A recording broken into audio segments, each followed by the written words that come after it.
छौड़ी का ढोली पर मोहर माराता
छौड़ी का ढोली पर मोहर माराता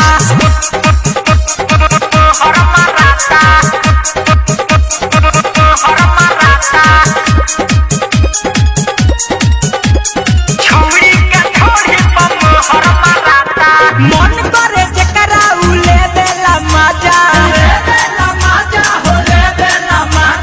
निर्मल योगेश कहे बुलेट राजा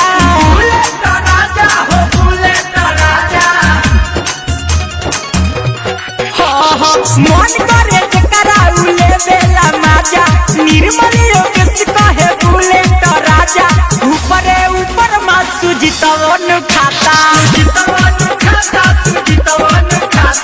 छौड़ी के ढोली पर मोहर माराता सब पर नजर तो वही बजाता लड़का तो लड़का बुढ़ावो पागलाता छौड़ी के ढोली पर मोहर माराता।